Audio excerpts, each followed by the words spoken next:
Hello, ladies and gentlemen. Good morning. Welcome to our conference. I'll wait and let all of you get seated. Could someone close the door so that the hall noise will not come in here? I am Lottie Annette Daly. I'm a recent transplant here from Austin, Texas. I live in the Metro Center area. I'm really active now in Nashville. I was a gardener, but I do not have a garden spot. I think I will have one coming up soon because I have signed up, or we have signed up, to be the curators of the garden at the Luby Center. And I'm all excited about that because I love to garden and I love to see other people garden. It would be a community garden. And when we say community, it means that you can put your own little spot there. You can grow your tomatoes, you can grow peas, you can grow whatever you want to grow in your spot because it would be a community garden. I love to garden, I love to golf. I love to do everything that will keep our community, including this community, green. I came from a place where we believe in green power, Austin, Texas. And like I tell people, when I first came, I was shocked. You cut trees here and you don't go to jail? I mean, there we could not cut a tree. You could not cut a tree.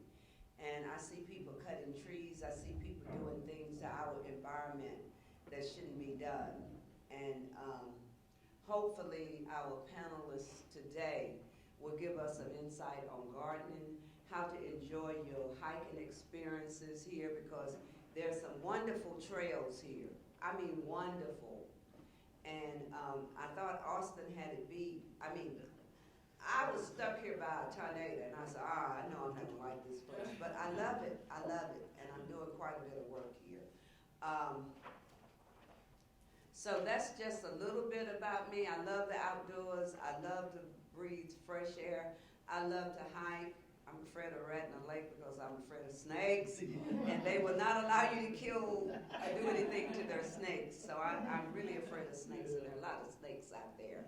But it's beautiful. I like the Cumberland Walk and the other, I like Hartman. I like the garden on 10. I like the garden at TSU. I like the garden. So I'm always, and there's a garden at Magruder Center also. So I visit the various gardens, and like I said, I plan to help curate a garden at Luby Center. We're all excited about that. We're really excited about that. It's a group of seniors, and we are really, really excited. So today, we're going to have a good panel discussion.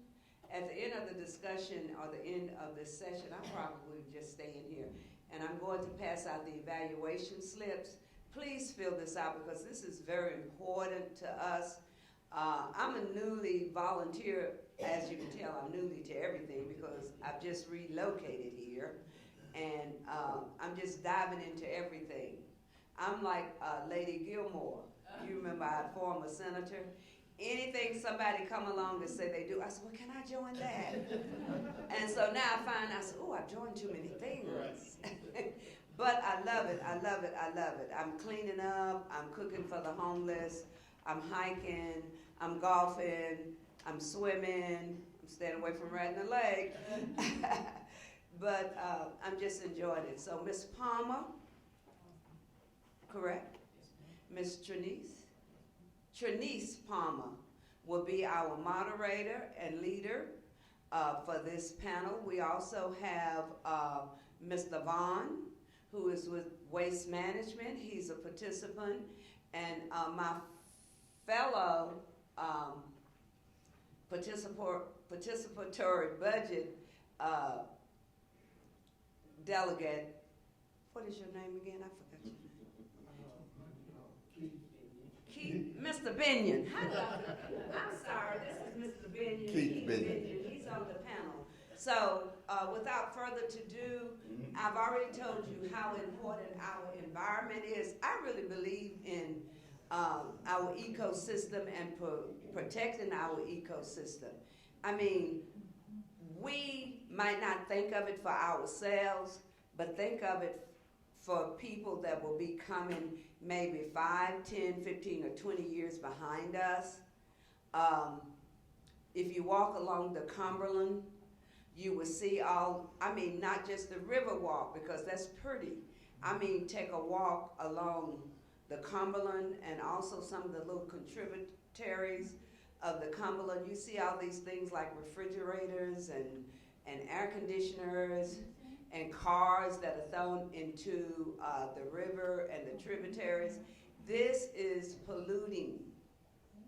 So think what it's doing to our water and what it's doing to our environment. And I'm sorry, y'all.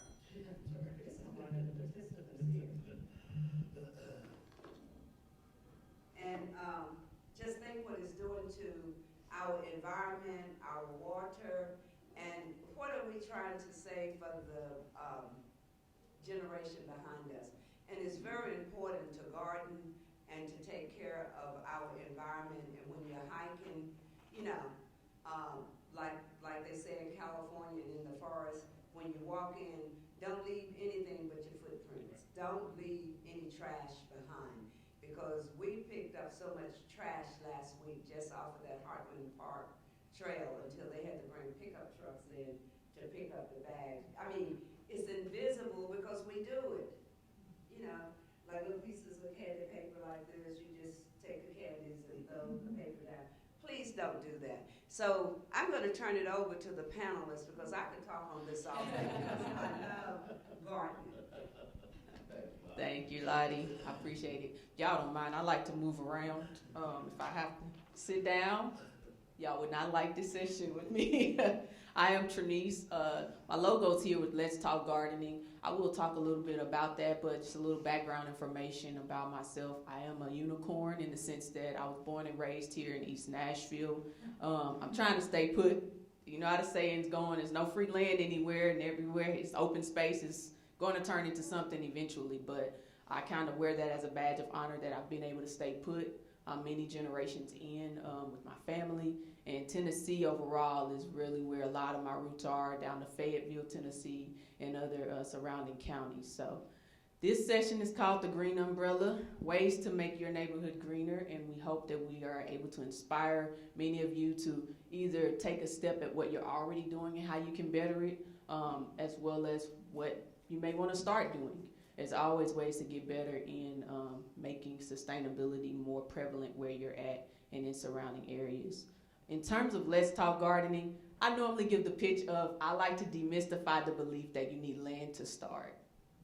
But talking to more people and actually looking around this room and seeing some of you and what you do environmentally, I know it's much bigger than that. I know Lottie mentioned, taking in green spaces and really making your way around state parks. But there's also the recycling side, which our panelists does a phenomenal job on the ground, grassroots style, and also commercially and industrially, and maintaining some type of connection to environmental policies and smaller scale ways that we can see bigger changes.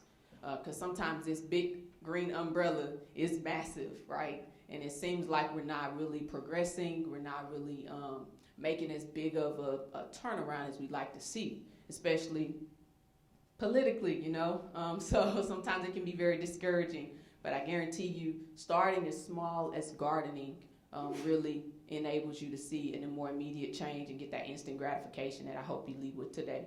So with Let's Talk Gardening, like I said, demystifying the belief that you need land to start. A lot of people say, I don't have the tools, I need a ton of things. If you go on YouTube, everyone's telling you their way of doing it, and as you know, sometimes that's not the best way for you to do it. So I like to tailor my services around educating people on what's the best way for me to get started. Is that using this egg carton to grow and start seeds out of? Is it holding on to the water jugs that I have that are like 1 gallon water jugs and using that to feed the things that I'm growing? How do I maintain what it is I'm trying to benefit from? But for me, it goes a little bit deeper. I can go on and on about this, but for me, it's about looking at the overall benefit. How are we maintaining and taking care of this earth? Permaculture is a big thing that's searched on the website, right? How many of you have heard that? Show of hands. Yeah, permaculture. but the fundamental practice of it is how you're relating to everything around you. Before we existed, single cell organisms plagued this earth. And that's where we get this belief that when you take a tablespoon or a teaspoon of soil, you have millions of organisms that are living. How do we sustain that? That's my goal now. I need to change how I set this whole Let's Talk Gardening thing up to people, because that's now my goal, is how am I relating to single cell organisms that existed long before eukaryotes like ourselves and multicellular organisms, and how are we making an imprint in their survival? Because that's how we make this earth more habitable, right? That's how we keep it going. So we like to say we're saving earth, but really we're saving ourselves, because where are we gonna go if this earth doesn't remain the way that we need it to support our life? But in terms of Let's Talk Gardening, I've addressed the issue of starting where you are. That seems like a big task when you're doing your Google search, because people throw their equipment list at you. But let's start thinking about, what is it that I actually need, right? Everybody gets the bug to grow things, and they're like, let me grab this plant, let me grab this seed. Ooh, this looks nice and colorful. But what do you actually use? Start with your grocery list, right? Look at the things that you're buying out of fresh produce section that you may be able to start, and go from there. Some people may not like to hear this, don't need to start with veggies and fruit. If you like to drink tea, make a herbal garden, make a tea garden, and then watch how you attract those pollinators that we need, that are being affected by many things that have been used in time. Now, historically, I'm not sure if y'all are familiar with Silent Spring, Rachel Carson. Show of hands, please. Exactly. Now that 1960s, right? A lot of that was supposed to be tailored to countering the use of DDT, right? Which is an insecticide that was used to pretty much, well, initially it was used in war, but somewhere we got the brilliant idea that it should get out to the public, right? And that's when we started seeing a lot of the toxic effects associated with that. But we know now, fast forward to 2023, there are other products that are affecting our soil, the soil life that I mentioned. And so we really want to evaluate what it is that we can do to sustain that life in the soil, to make sure that this earth keeps going on. And part of that is looking at our carbon footprint. Where can we reduce that? Where can we make some slight changes? And gardening is definitely one of them, because if you're attracting some of the things that we naturally need to survive, that'll kind of take care of cleaning the air. And then the main reason that we used the DDT to begin with was to take care of like insect-carrying diseases, malaria, things that was going on at that time. I'm not gonna get too sciencey on y'all, because I can geek out about it. But that, in a nutshell, is Let's Talk Gardening. And honestly, being in this room, I'm realizing I need to broaden it a bit. But gardening, tailoring it to you. The second piece of that I love that Lottie mentioned is taking care of green spaces. Even if that's not like where you live, picking up litter, because a lot of times our green spaces here in the state park is primarily focused on conservation efforts. I love that she mentioned Radnor, because how many of you have seen the eagle conservation efforts out there? Show of hands of that. Yeah, it's pretty cool, and I like observing things like that, but if we keep interfering with nature and not coexisting with it and supporting it, things like that would instantly go away, as well as the aquatic life that's out there. So while you're visiting these spaces, just be cautious of pollution, and maybe carrying bags with you to pick up things along the way, and encouraging others. Cleanups are always a great way to go about that, and we have plenty of them here in the city, but all of those things are part of this big green umbrella. Hopefully our panelists here will be able to encourage you in some other ways that you can get involved in that you can get involved in doing so, and figuring out where your role is in this whole conservation efforts. We will leave room for questions towards the end, so if y'all want to jot some down, feel free to do so. But I believe I'm going to shut my trap now, because I can get sciencey, and turn this over to Mr. Did you want to do your video? Yeah, let's do the video. Why not? I gave it to him for a reason, right? The question is, Yeah, so this question is about what if we stop recycling, and what will happen if we continue to do so? I think I got one without the commercial. Oh, I knew it was gonna get you.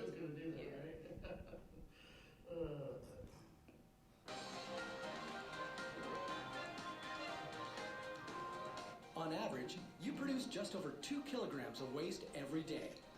That may not sound like a whole lot, but multiply it by every person on Earth, and suddenly you've got 14.8 billion kilograms of waste being produced every 24 hours. But what would happen if we suddenly stopped recycling? Would the world be quickly flooded with garbage? Would we fire it into space? This is what if. And here's what would happen if everyone stopped recycling.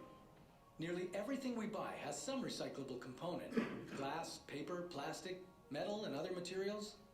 The United States recycles about 65 million tons of waste each year, which is just 30% of its 200 million tons of yearly waste. Around the world, recycling is a massive industry. Countries in Europe like Austria and Germany recycle over 50% of their waste every year. Now, what would happen if everyone on the planet just decided to stop? If the world stopped recycling, every single scrap of waste would end up in a landfill. Well, most of it. With a larger amount of trash, it's inevitable that we'd get more in places where it shouldn't be. At first, you probably wouldn't notice anything. In a best-case scenario, most landfills around the world expect to last 30 to 50 years. One of America's largest landfills began accepting garbage back in 1957 and finally stopped in 2013. That's 56 years of trash. It may take a couple of years, even decades, before garbage starts piling up everywhere.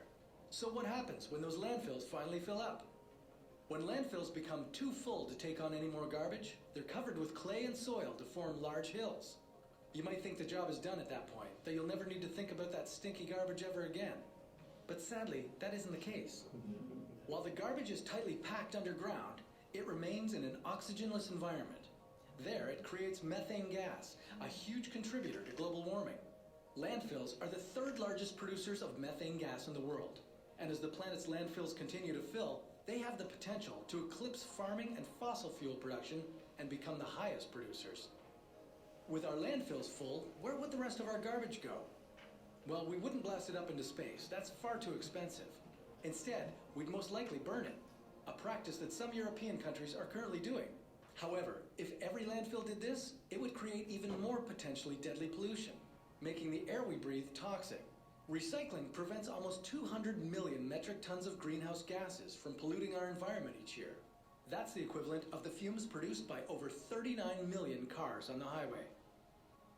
A lot of our trash would end up in places where it's not supposed to go, like the ocean. Right now, the world's oceans are home to millions of floating pieces of plastic. With no one recycling, even more of this debris would end up in the water, killing millions of fish and making the water unswimmable. But these might be the least of our worries, at least in the short term. What we would start to notice quickly would be our natural resources being destroyed. You see, recycling isn't just about keeping trash out of landfills. It also helps us sustain our natural resources, like timber. It's estimated nearly 7 billion trees are cut down globally each year. In 2017, the United States recycled over 68 million tons of paper.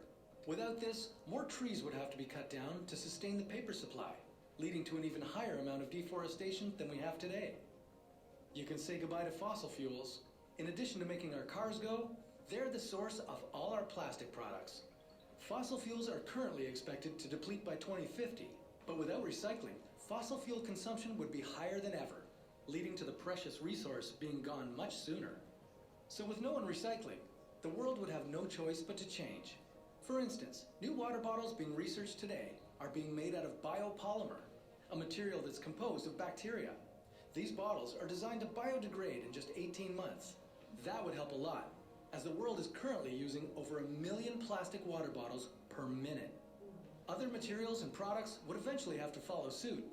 Maybe one day we'll live in a world where everything is biodegradable, even electronics. But that's a story for another What If.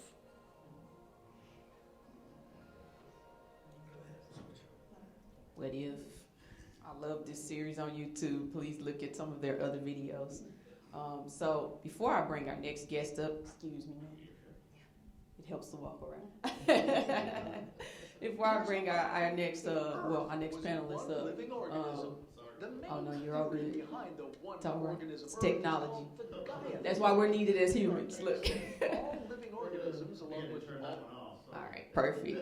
All right, so I'm going to introduce our next panelist, but before I do so, I discovered something about him that I didn't know. He's also a tree captain So what that means is Root Nashville is a nonprofit organization. It's an extension of the Cumberland River Compact here. But our initiative is to reach 500,000 trees planted by 2050 in the greater Nashville area. So how we go about doing that is connecting within our communities. Tree captains like Keith and I go around and talk with our neighbors and get them on board with free trees, essentially planting free trees if they're able to plant them, or we actually plant them ourselves. So that was pretty cool. I discovered that about them, but it ties into that video in that we also need to be intentional about getting trees, especially native trees, in ground here. And that's also part of that permaculture that I was mentioning earlier, and how you can kind of do that as well. So there are so many different ways to practice sustainability, and this umbrella is so vast that everyone can contribute in some fashion or form. Now, with Mr. Keith Binion, let me introduce you a little bit, because you have some things, man. I don't want to leave it off. So he's an active member of the Haynes Trinity Neighborhood Coalition. He's also part of Risha Heights, which he likes to call downtown Bordeaux area. They have a neighborhood organization, as well as the North Nashville Leadership Council. He has over 20 years of working with children in aftercare programs and summer enrichment programs, many different topics and instructionals and modules built around different things, but one specifically for sustainability. So he's very practical and methodical of how to break these bigger concepts down to where children can understand them and actually implement them. And then also he's a co-founder of the Village Cultural Arts Center. And lastly, he's the program director for Recycle Reinvest, which is very active in both the East Nashville area and South Nashville. J.C. Napier, they actually adopted that street out that way. So please welcome Mr. Keith Binion.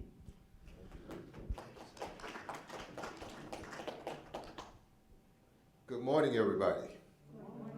Right, good to see so many people interested in what we're talking about today. Our topic is very important, and not too many people look like they're on the bandwagon for what we need to accomplish over the next few years. I want to talk first about this slide. Recycle Reinvest, our Heal the Earth campaign goes out to children or youth in the neighborhoods of East Nashville and the Napier Pseudocum area.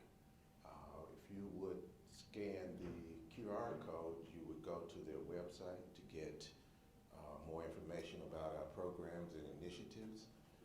We have several programs, about 3 different programs that we run, and about 3 initiatives.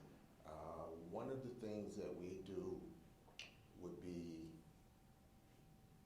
we do a cleanup in the Pseudocum Napier area every 4th Sunday from 1 to 3 with volunteers and 1 cleanup captain. They've been picking up trash out there for about 4 years now. We welcome anyone that would like to join, because it's never too many people available to pick up the trash and keep the community clean. We also have a leadership learning zone, which teaches youth in the Napier Elementary School about sustainability, and what we are aiming to do is make them grow up with the right mindset to become ambassadors for having a sustainable neighborhood and cleaner areas around them.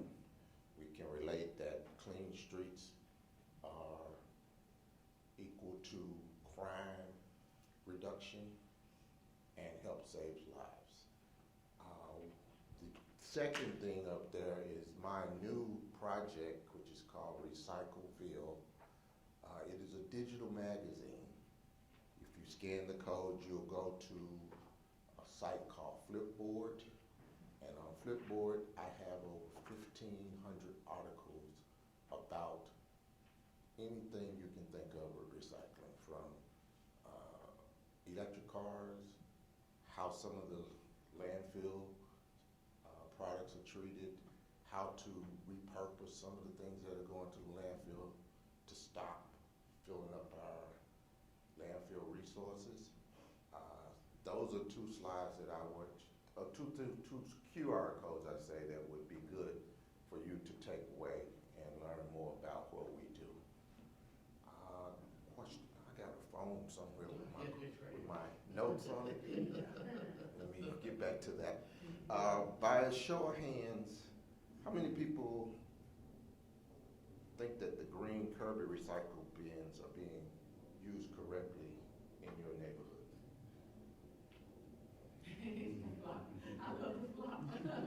What's your neighborhood? Because I see them on the curb all the time, but they're full of trash. And the recycle truck will not pick them up. So we as neighborhood, what we call it, neighborhood organizers and ambassadors, we have to get the message out that trash does not go in the green bin. If you have trash in it, you need to remove it, or it's not being used properly.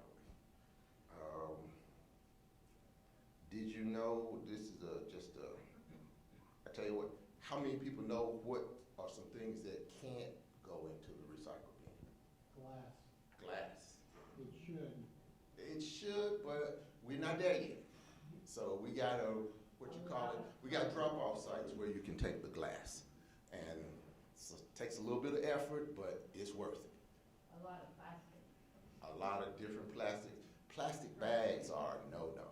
Well, and plastic containers that food comes in too. I got a fact for you about that. All right. Did you know that the trucks that collect our recyclables are given like a visual inspection when they get to the dump site for the recyclables? If there's anything in there that has maybe plastic bags, containers with liquid, the whole truck goes to the landfill. So that's everyone. What's I that? assume every truck has something like that. Well, unfortunately, a lot of them do, but there are some that make it pass because, like I said, it's a visual inspection, and that makes it sort of difficult to be accurate every time. But we are recycling some items if they pass the eye test. And right now, we want to get as many of those items that are supposed to go to the landfill, but the ones that shouldn't, we can get more value out of our recyclables if they're not contaminated. And that's one of the rules that causes us to be not in compliance, I say, because everybody's putting all kinds of things in the trash or the recycle bin that should not be there. Let's see, go to the next slide for me. I'll touch on that a little bit more.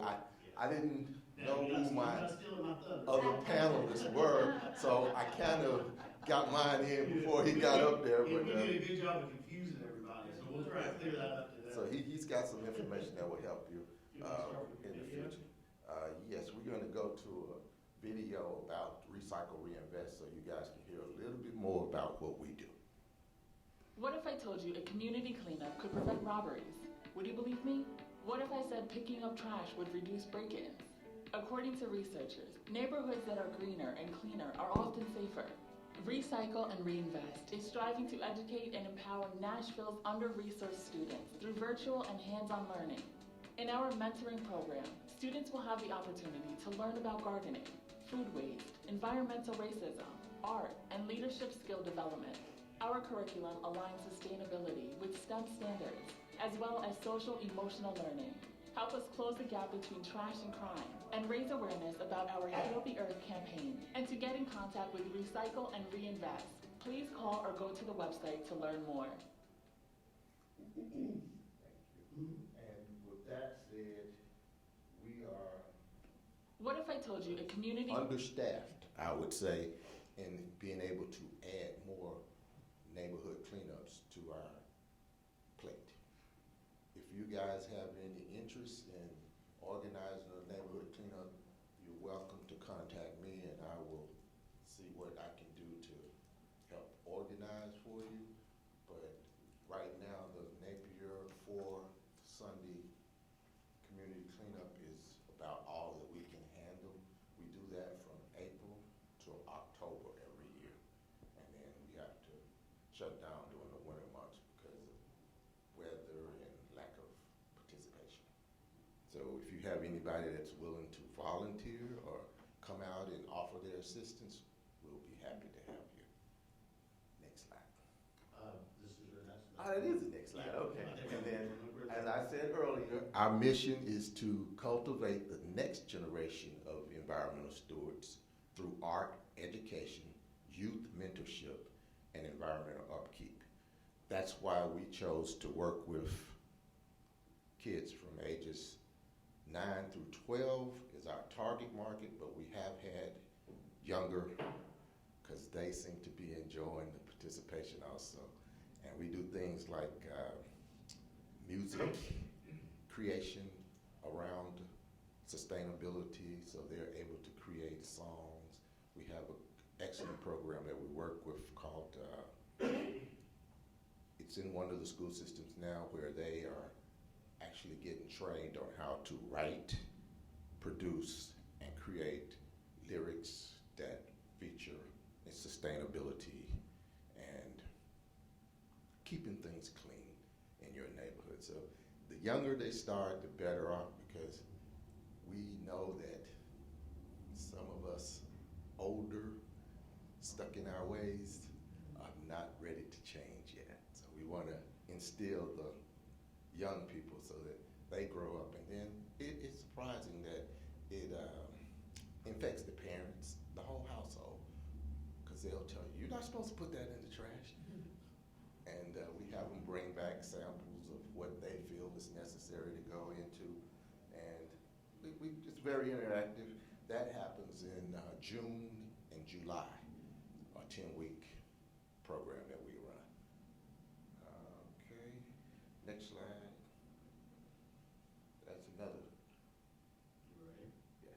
This is the News Channel 5. Mission to cut crime in Nashville, and it's doing so by removing trash and cleaning up neighborhoods.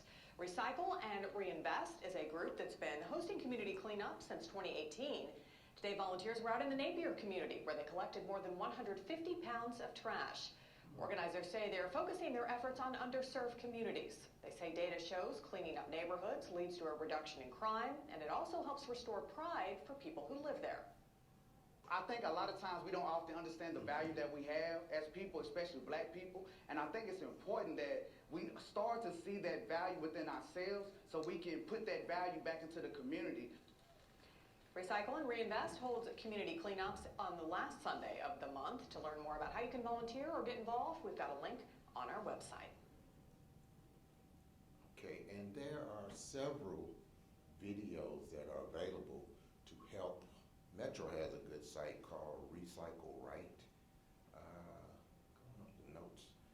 And YouTube is full of different videos to show things that you can do with repurposing and using creative ways to keep things out of the landfill. What I want to talk about on this slide is how we look at recycling, and it's called the zero waste hierarchy. It's a strategy to help prevent waste from being generated in the first place, which the previous slide that Trinice, I think, had was talking about creating bottles that are made out of something that will biodegrade. That did not, I don't know what happened with our manufacturing and inventors' mindset when they created plastic. I guess they thought didn't know where it was going to go when it got through it. So single-use plastic is like a cancer to our environment. Anything that you can pick up and throw away after one use made out of plastic that stays around over 50 years or more before it can disintegrate, doesn't make sense to keep doing the same thing over and over again. What you get when you do things, same thing over and over again, and expect a different outcome. It's crazy. It's a little crazy.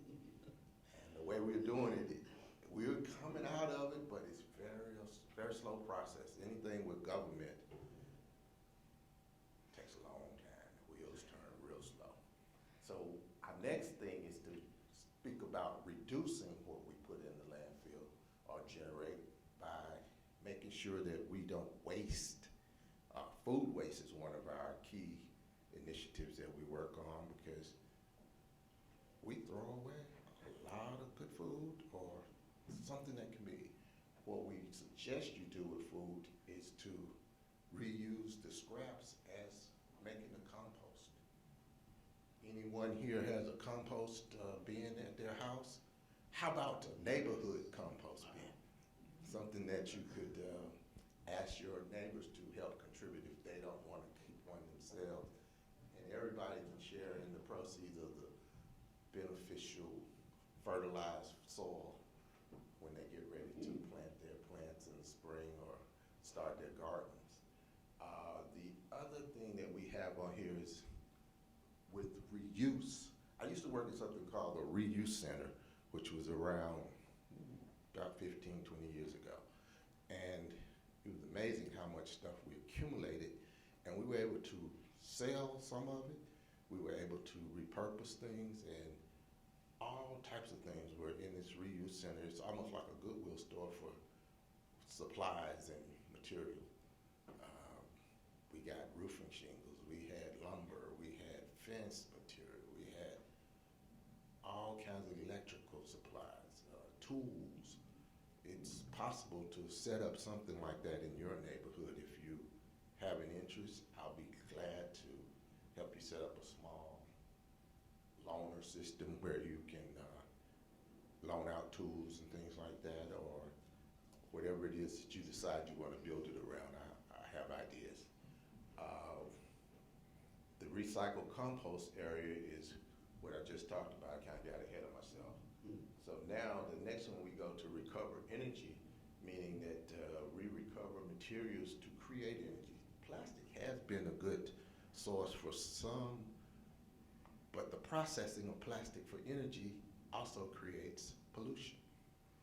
It's kind of counterproductive to what we're trying to do, but that is one use that they found to take excess plastic and things that they can't really, sort well. The next one is the landfill. How many people know where the next landfill is going to be? Where is Nashville going to put their trash? And, huh? Murfreesboro is where it goes now. They don't want it anymore. So now what we going to do? We're going to put it on a barge and just let it float up and down the Cumberland till it blows up or burn up.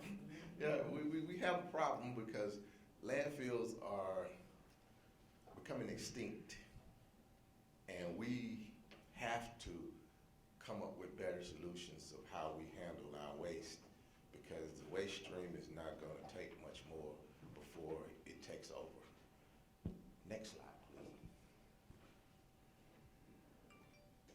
This is my last slide, and basically what I have here is a challenge or appeal for you to start practicing in your neighborhoods, reducing, reusing, repurposing, and recycling. Here are some of the agencies in Nashville area that will help. Urban Green Lab sponsors all types of initiatives about cleaning up your neighborhood. They have training online. The Turnip Green Creative Reuse. Has anyone been there? Good, good. They are excellent with taking materials that are donated and allowing creative people to come in and repurpose those materials. The Recycleville digital magazine is what I was talking about. If you've got the QR code, it'll take you straight to it. And there are over 1,500 items or articles in there. I'll bring that slide up when I stop, because you can also add to that magazine if you find an article that you feel is appropriate for that topic. Nobody Trashes Tennessee is our state Department of Transportation campaign. to keep trash off our roads. Recycle, reinvest, we talked about what we do with youth. And then there's another organization called Network for Sustainable Solutions. It kind of is a think tank and a resource center for anyone that's interested in recycling and sustainability. Are there any other areas that you guys would like to see us go into so that I can take it back and see if we can muster up enough energy to take on another topic? But I would love to hear that from you. Could you go back to the first slide so they can get a chance to hit that? Those are the QR codes to get you. Yes, ma'am. Community compost, what size area do you think that would need? It's almost, if you have a community garden, it sort of matches your area, not the size, but you can maintain a small or large or medium size. It's up to you how big you want it to be. But if you're accepting compost from others in your neighborhood, then it may be a discussion that you have on the front end so that you provide the right type of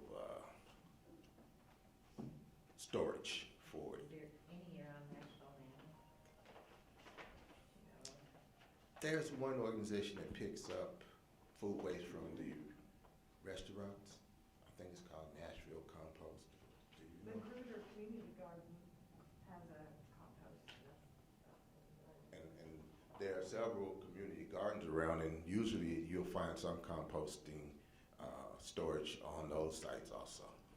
So if you want to get back to me, I'll be happy to hook you up I with wonder some. if it would turn into more of like a dumping site or. That's where you have to have some type of security to keep out.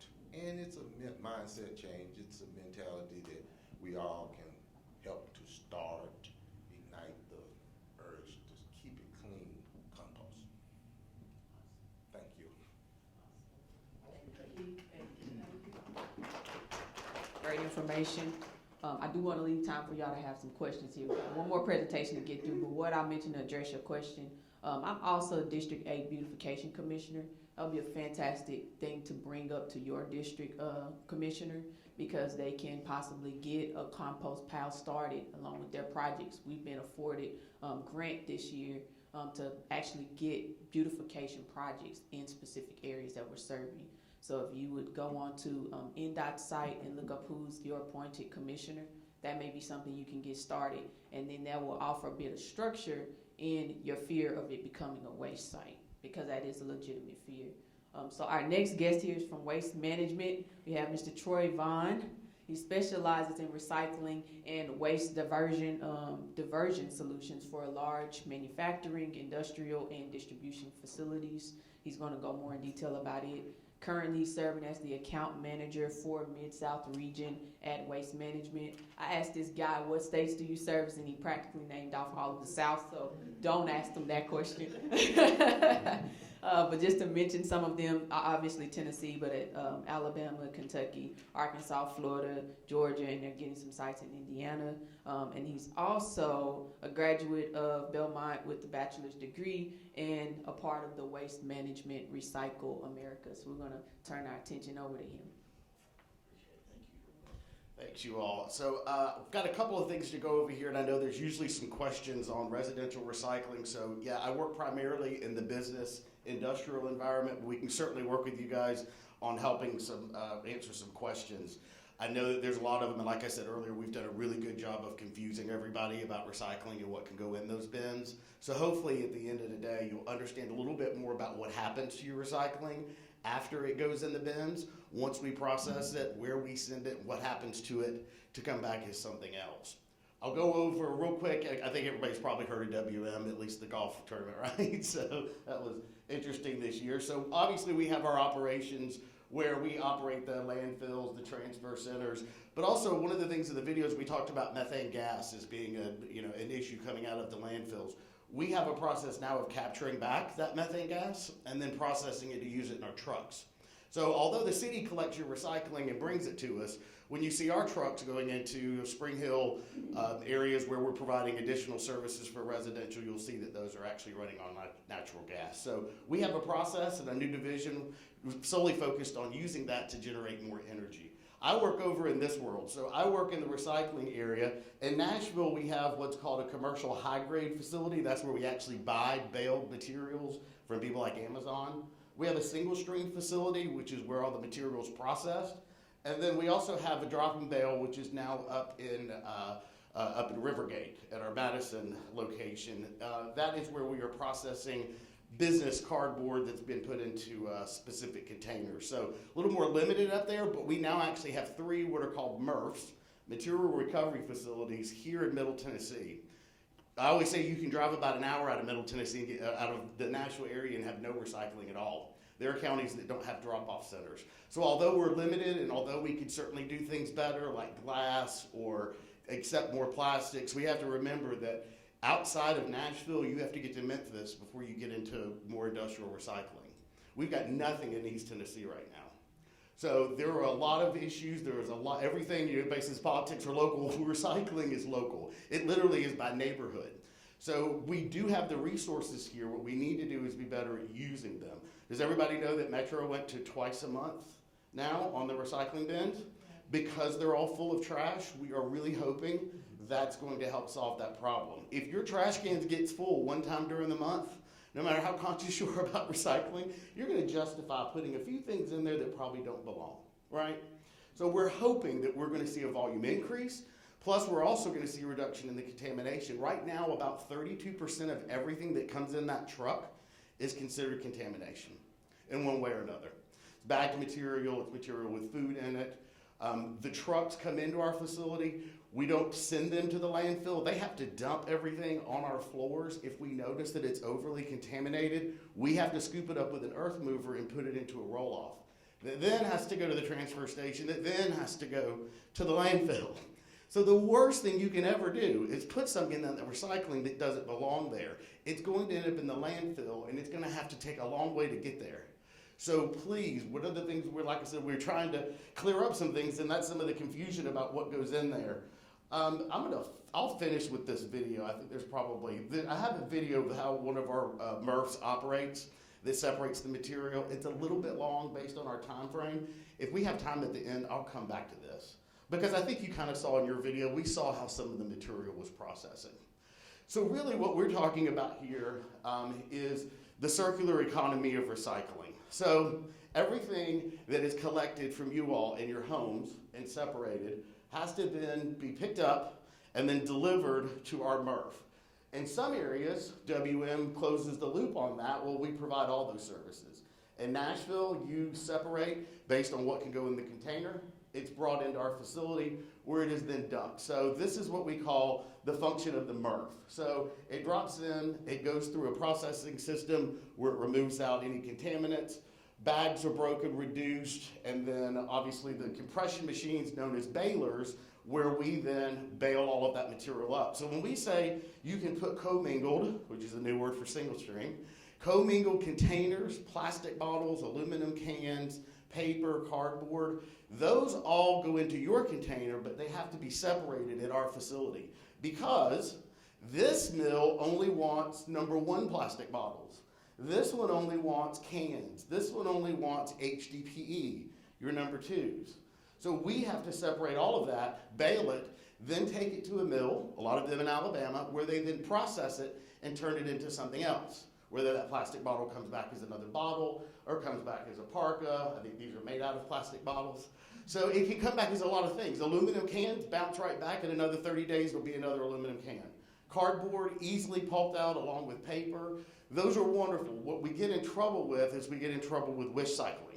That's when you feel better about putting something in there, like glass or food containers or containers with liquid in them. You feel a little better about it that somehow someone's going to reach in and pull it. And we do have people that pull it, but that belt's going about 10 miles an hour. So they're not going to have time to open your bags, dump everything out, dump out the liquid. It doesn't happen that way. Okay? So your part and what we need everyone to do is starts here. Because the better the product is here, the better the processing and the happier we make the mills, the people that ultimately use this material to make other things. The good news is that this, once it processes through here, it gets to come back. So as many things as we can run through this circular economy, we can reduce, or what we use, we can also recycle it. And then if we have to, we can go waste to energy. But that really is what landfill diversion is. It's really not rocket science. It's how are we going to take what can be recycled and capture it first. So one of the things that we did, I think this was probably about 7 years, no, about 8 years ago, we came out with this thing. And this was the beginning of the end. So if you notice how many items are up there, it really kind of looks like everything in my house you guys can take, right? I mean, it's got everything up there.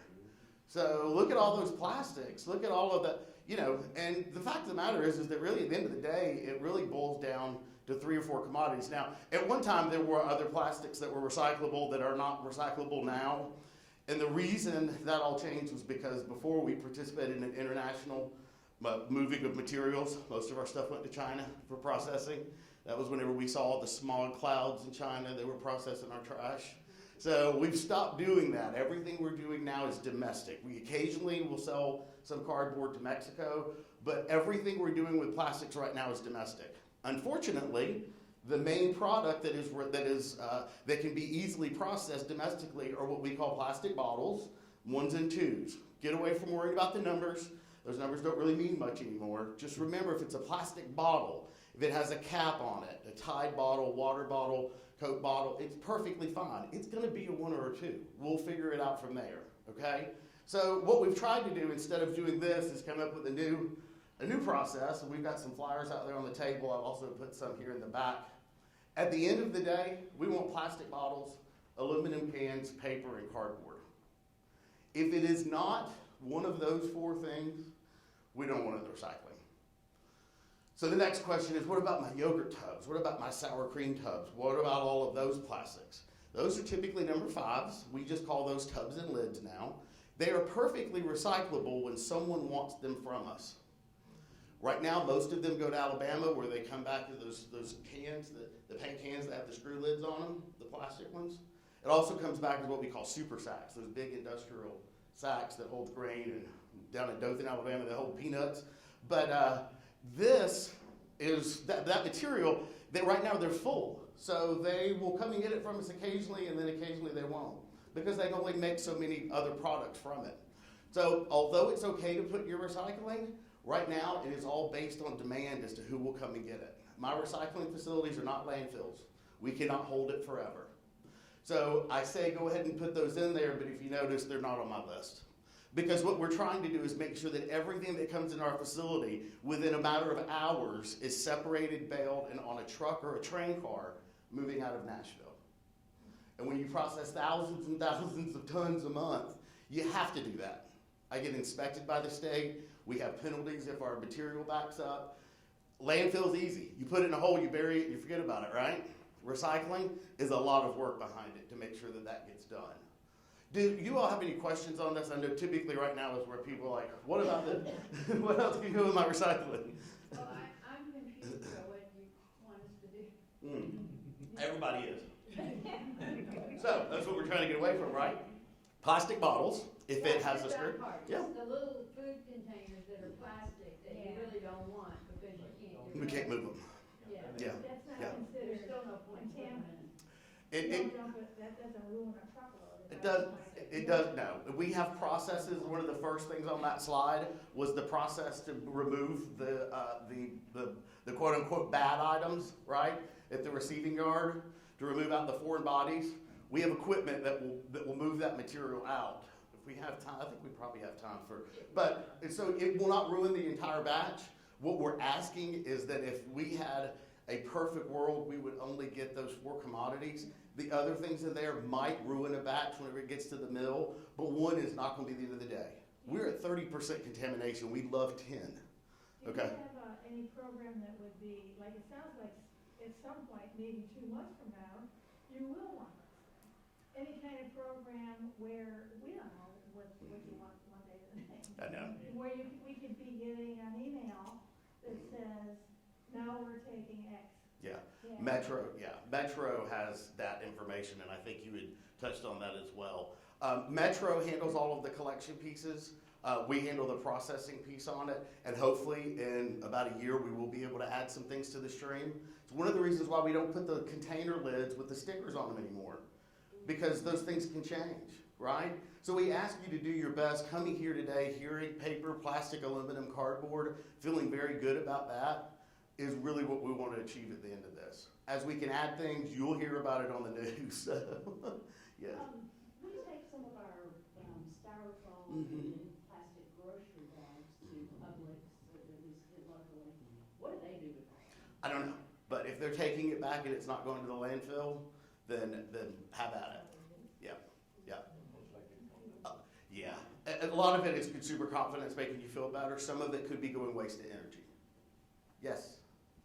Yeah, I just want to clarify, because I thought I was knowledgeable about recycling, and I just looked up on the Nashville waste recycling schedule, and it says they no longer use those little symbols between the triangles to figure. I've been doing that for years. Yeah. So like I look for the 2, and if it's a 2, I put it in the recycle bin. But evidently that's not what we're doing. Well, the real problem with that is a lot of people, those were not copyright symbols. A lot of things are being stamped on there where they're not number ones. It may be a type of number one. Those clamshell plastic containers are not the same as your water bottle. So we've gotten confused with that previous slide and then telling everybody what numbers are correct. 4 of those numbers were never processable. I mean, PVC, styrofoam, unless it's been densified, it can't be recycled. So what we've done, instead of telling you to watch the numbers, if it's a plastic bottle, if it has a cap on it and a neck, it's perfectly recyclable in Davidson County. That plastic bottle 3 counties away is no good anywhere. Recycling is local. What can be recycled in one city the next is different. That's why it's confusing. Imagine the people coming here from California and then trying to figure out our system. You see cans like out in the hallway that say recycle, but that means something different to me if I'm from California. So even a cottage cheese container that has a 2 on it, that's not recyclable. It's going to have a 5 on it. It has to have a 5. Well, it will. That's a polypropylene, and those are the things that right now are recyclable, but the end people that use them to make other products, they're full. They've got too much of it to make it. That's why it's not on our new list. Okay. You see? I know. Do your best. Yeah. To that point, the biggest problem is really the lack of consumer education on this. Right. What is recyclable, what's not recyclable, and also the problem that we don't have any enforcement on to reduce the amount of contaminants, and that the public really doesn't know, and the public is still much more in the mood of convenience. And then we'd be like to this cardboard container over there, it says recyclable on it. It's only recyclable in a professional, compostable organization. There is no such facility in the Southeast that I am aware of. So you're being tricked into, oh, this is not going in the landfill. This can't be compostable. Yeah, in a perfect world, it is. It's not happening. These guys do their best as they can, but with the amount of contamination that comes in, go downtown Nashville, thousands of glass bottles every night are going in the trash. They're being landfilled. They're perfectly recyclable, but there is no enforcement that the restaurants of Nashville or consumers in Nashville have to bring their glass and are going getting somewhere either incented or punished to actually do the sorting. I mean, if you're going to any European country in Germany, you have 5 recycling streams. Every household has 5 different cans, and they run into serious problems if you don't adhere to this. In Spain, every sidewalk has recycle containers on it, and people sort their stuff already there, which makes it a lot easier on recyclers, and it reduces the amount of trash. But until we change our culture through consumer awareness to reduce our willingness to, give me a styrofoam clamshell for my takeout. You go into restaurants here in Nashville, it drives me nuts. I eat inside the restaurant, and I get a plastic fork, I get a styrofoam container, and I get a styrofoam cup. I just produced with $15 worth of food, I just produced like $5 worth of waste. That's what really needs to change. Yeah, and we're crawling before we run. We're like I said, we're good that we have these options here in Middle Tennessee. I've been through Europe. I walked right past those boxes. I thought they were FedEx drop-off boxes until I realized in my Airbnb nobody was coming to get my trash. I had to go in and sort all that stuff out. It was good wine over there too. I had to go through a lot of bottles. So you had a question back there in the back. I'm sorry. Well, I actually have just been listening, and my question really has turned into more of a comment as I've listened to what you guys are saying. But obviously, as consumers, we have to take some responsibility and be educated. I'm just wondering if there's any type of movement to put any pressure on the manufacturers to stop making styrofoam and things like that.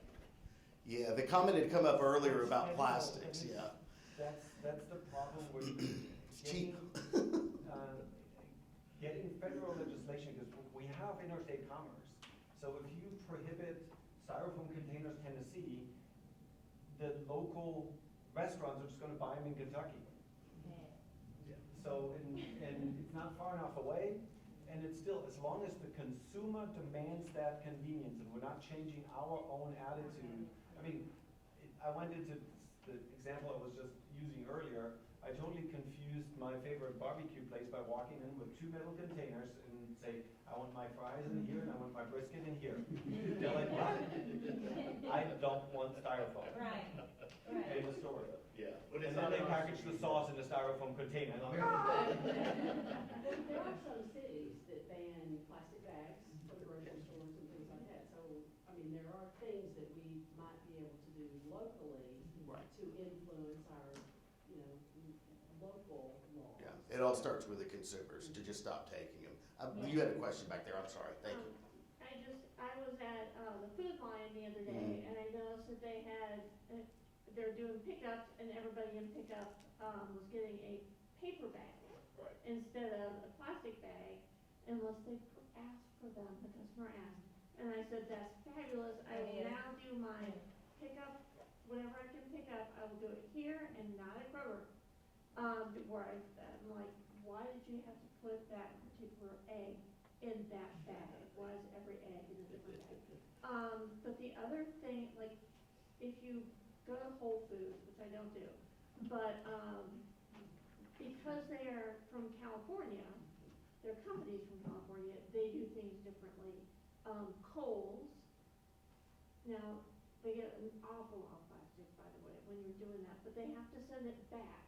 They go through a whole process of making sure things come back because they are from Wisconsin, Minnesota. Well, I can't remember which one from Minnesota, which one's from Wisconsin. But the state that runs the companies, often, if you know what they're from, they do that kind of stuff. Right. And it really comes down to you as the consumer knowing that. Listen, about 2 years ago, there was a big conversation on Wall Street with a lot of the CEOs, and basically they were told that your company is going to be in serious trouble if not only you don't have a process for recycling, but that you advertise it on your boxes, that this is how much recycled content I have inside of this container. Okay? So it's because they know it's getting down to the consumers.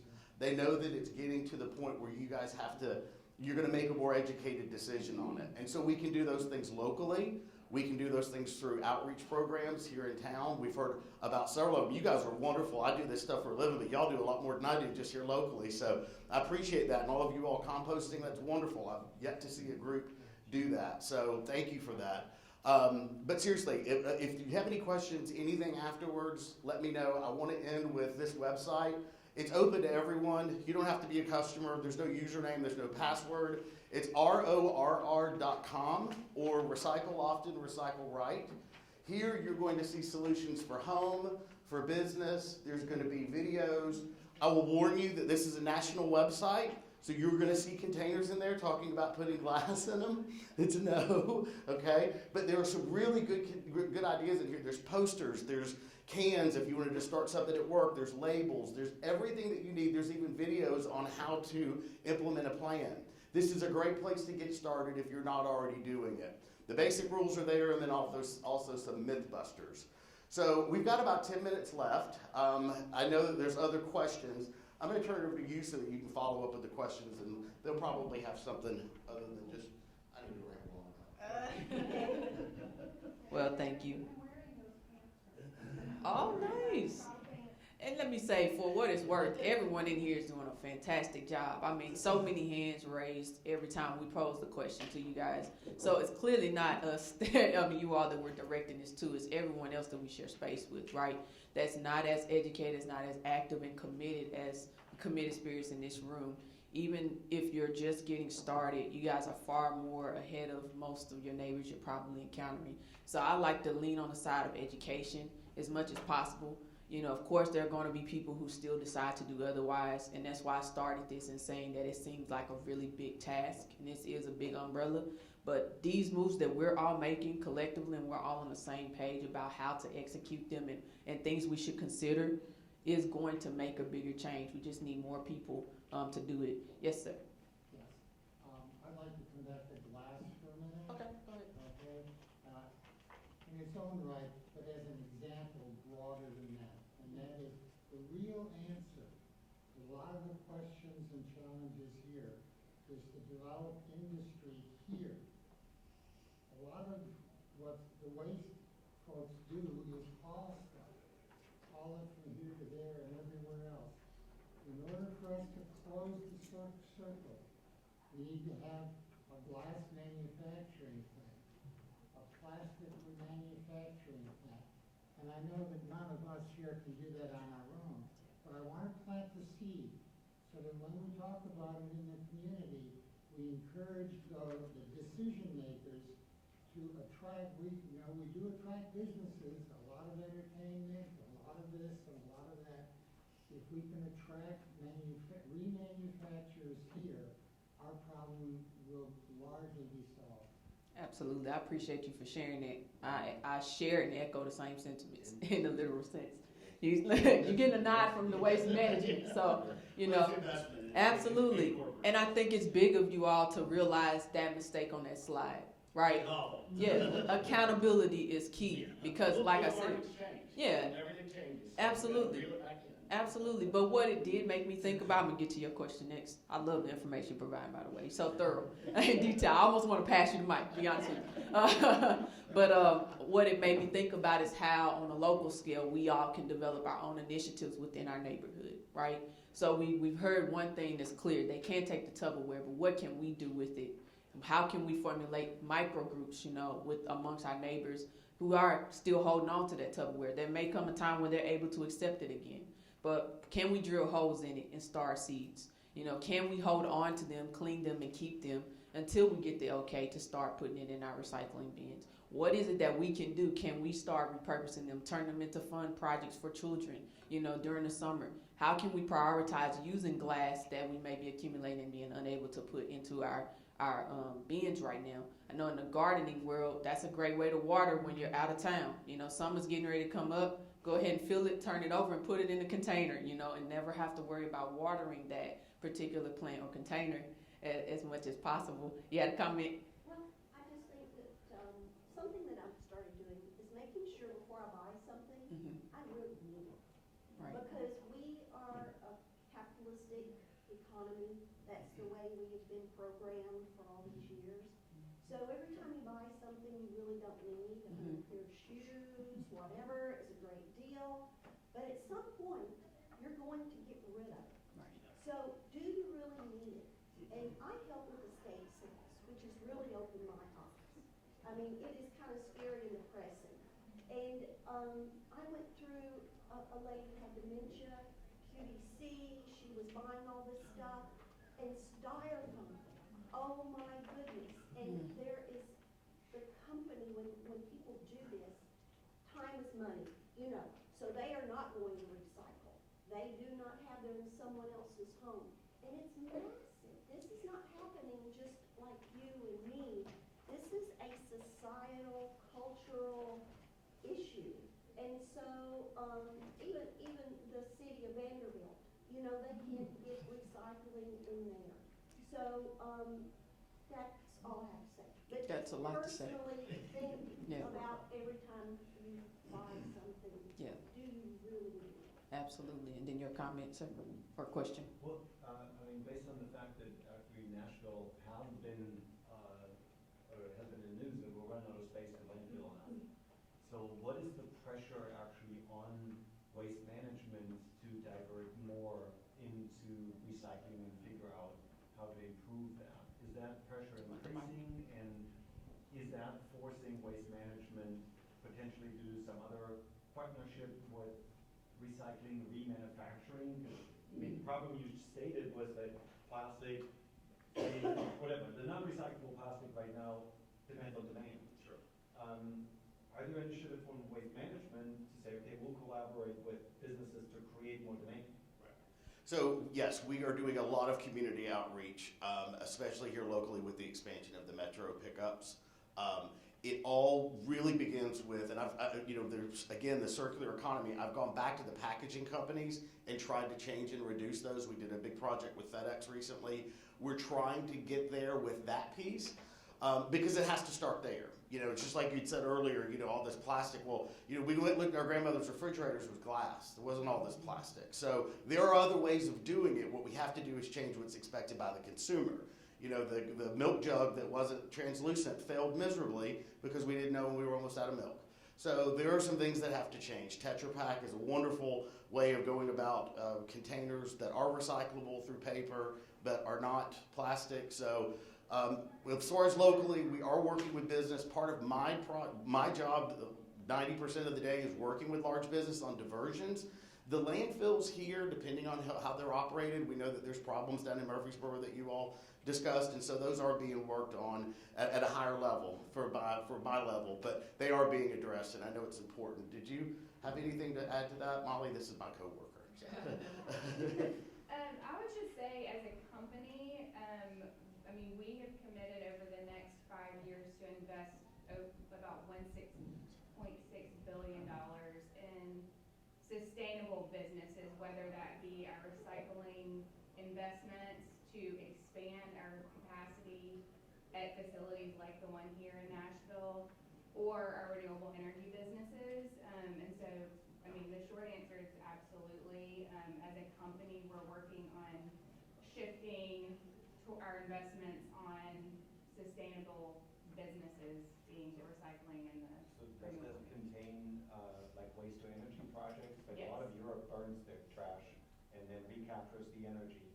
Yes, so yes, that would be in our renewable energy. So, and here locally, we have at our Camden landfill in West Camden, we have a power capture plant there. So, like last year, we captured enough power, put it back on the grid to power over 3,600 homes. In Louisville, we have our actual renewable gas plant where we're creating compressed natural gas. Okay, but that's methane recapturing? Yes. But in terms of actual facilities to burn trash for energy, is that that's not in the program? Okay. We have those in Huntsville, but it's not ours yet.